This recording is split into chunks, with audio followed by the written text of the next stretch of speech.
Assalamualaikum warahmatullahi wabarakatuh. Salam sejahtera bagi kita semua. Kembali lagi pada pembelajaran daring SMK STM Duren. Teman-teman, bagaimana kabarnya? Semoga sehat selalu ya dalam kondisi pandemi COVID-19 ini yang belum juga usai. Semoga kalian tetap semangat dalam belajar. Oke, di sini materi pembelajaran Bahasa Indonesia kelas 10 melanjutkan materi yang sebelumnya, yaitu tentang teks negosiasi. Di sini kita akan belajar tentang mengonstruksi atau menyusun teks negosiasi. Setelah mempelajari materi ini, kalian diharapkan mampu memahami struktur dan kaidah kebahasaan teks negosiasi. Yang kedua, menyusun teks negosiasi berdasarkan struktur dan kaidah kebahasaannya. Kalian sudah pernah membahas atau mempelajari negosiasi itu apa? Pastinya negosiasi di sini adalah sebuah kegiatan atau sebuah proses interaksi sosial yang di dalamnya terdapat pihak-pihak yang menentukan sebuah kesepakatan dan sebagainya. Pasti banyak sekali pengertian yang lainnya yang kalian pelajari. Nah, di sini teks negosiasi biasanya berbentuk dialog yang merupakan percakapan yang dilakukan oleh beberapa tokoh.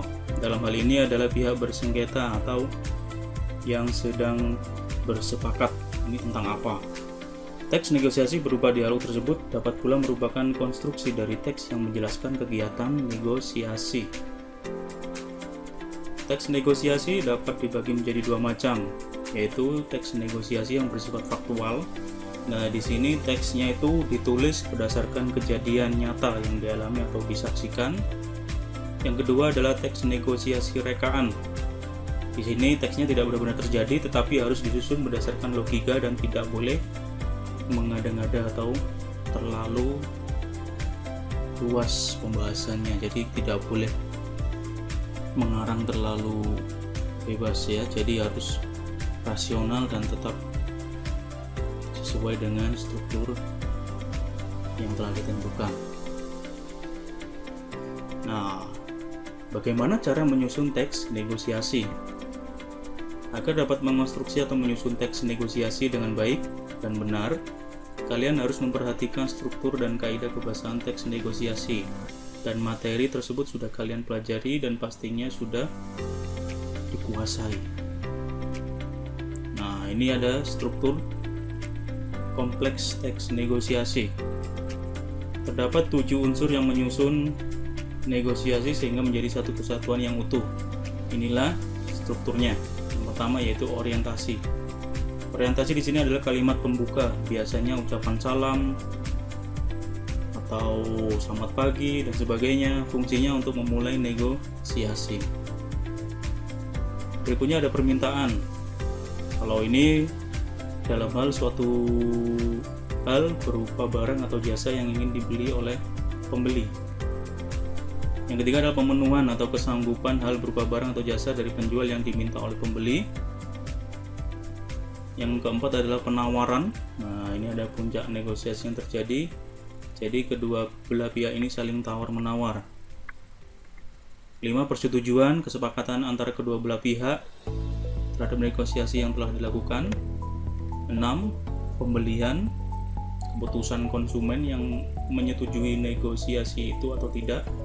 Dan penutup. Jadi bukan hanya proses jual beli saja. Terkadang yang namanya negosiasi itu bukan hanya jual beli, tapi juga kesepakatan antara kedua belah pihak terkait suatu hal, seperti memerlukan kesepakatan yang lain, bukan hanya jual beli saja tentunya.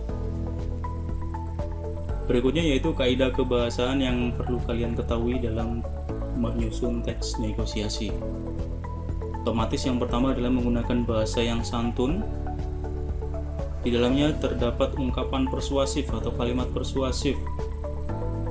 Persuasif di sini adalah kalimat yang menyatakan kalimat untuk mempengaruhi atau membujuk di sini.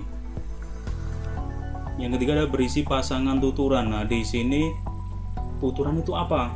Tuturan di sini adalah sebuah kalimat yang diucapkan oleh penutur dan mitra tutur.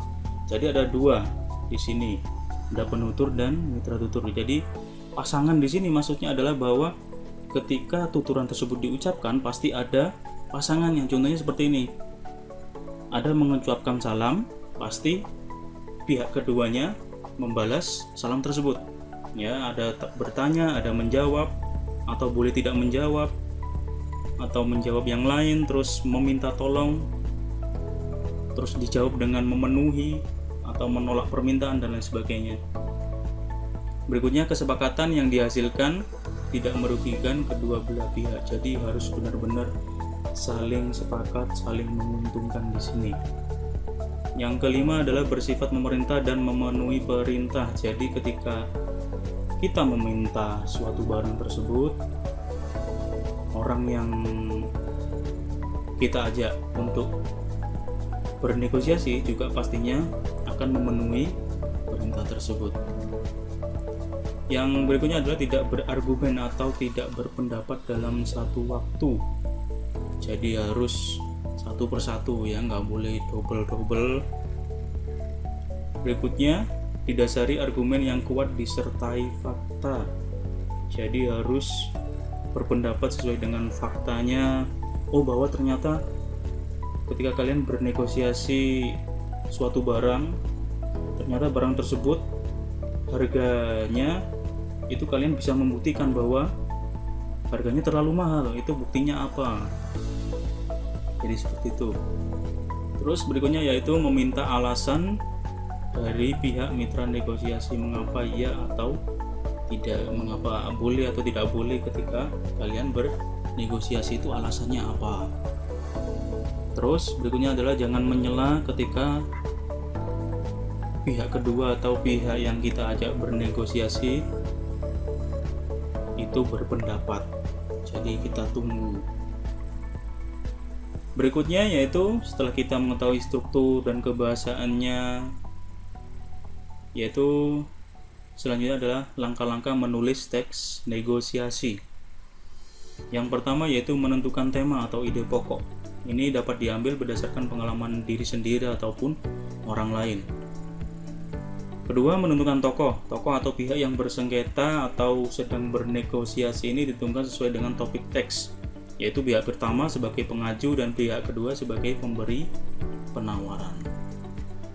Ketiga, menentukan latar, waktu, dan tempat. Ini ditentukan berdasarkan profesi tokoh yang dapat mendukung suasana dalam kegiatan bernegosiasi. Jadi latarnya di mana? Oh, latarnya di sebuah perusahaan. Karena tema yang kalian ambil adalah negosiasi bisnis antara kedua belah pihak. Itu boleh. Ya, jadi menyesuaikan. Berikutnya adalah menentukan alasan rasional. Penyelesaian masalah dalam negosiasi harus dilakukan secara rasional melalui pertimbangan kedua belah pihak sesuai topik. Jadi alasannya apa masalah di situ? Kalian harus memberikan contoh secara rasional. Nomor 5 yaitu mencari sumber atau bahan referensi sehingga pembahasan tentang topik teks negosiasi yang kalian susun itu tidak berada di luar batas. Jadi ketika kalian ingin membahas negosiasi tentang apa contohnya? Oh, tentang negosiasi pembelian tanah. Nah, kalian juga harus tahu mencari sumber-sumber yang lain bahwa oh, tanah itu seperti ini jual belinya, bagaimana, apa yang dibutuhkan dalam membeli sebuah sebidang tanah itu contohnya apa saja, kalian harus mengetahui hal tersebut. Selanjutnya yaitu setelah itu kalian dapat mengembangkan isi teks negosiasi berdasarkan struktur teks negosiasi. Berikutnya, nah ini contoh penyusunan teks negosiasi. Yang pertama kita harus menentukan tema. Contohnya yang pertama adalah temanya yaitu negosiasi jual beli di pasar. Tokohnya siapa di situ? Yaitu ada penjual oleh-oleh dan Anton atau calon pembelinya. Latarnya di mana?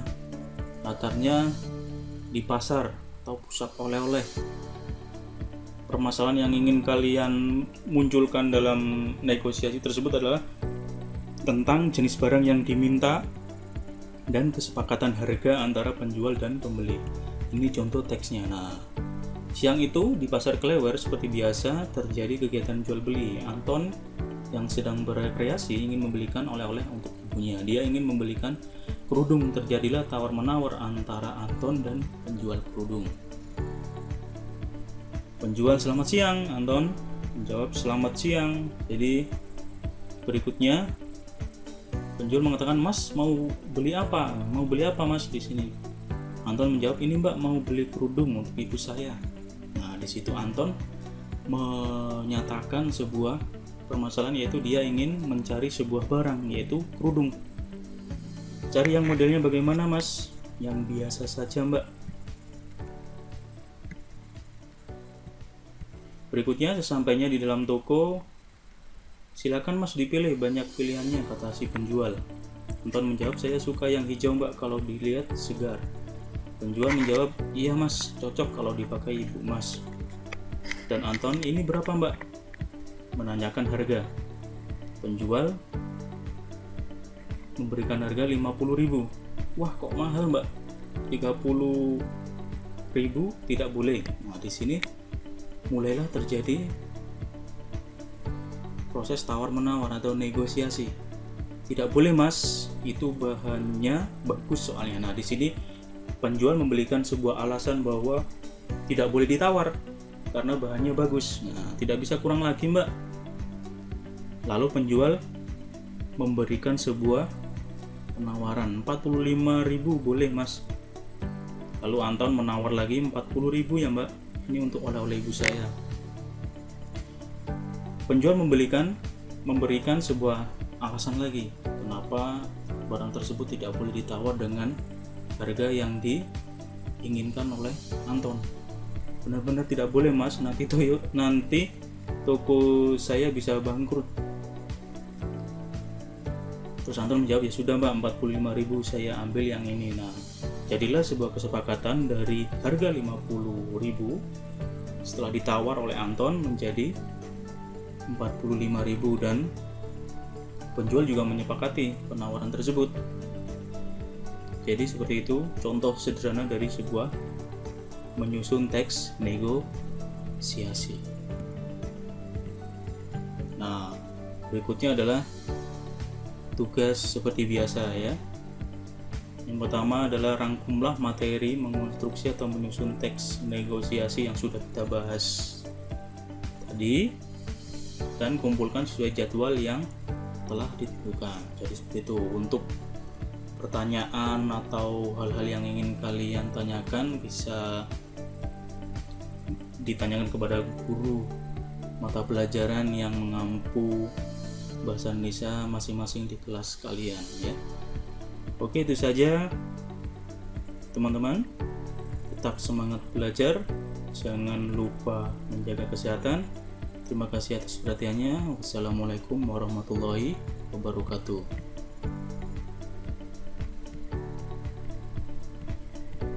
Ini daftar pustakannya.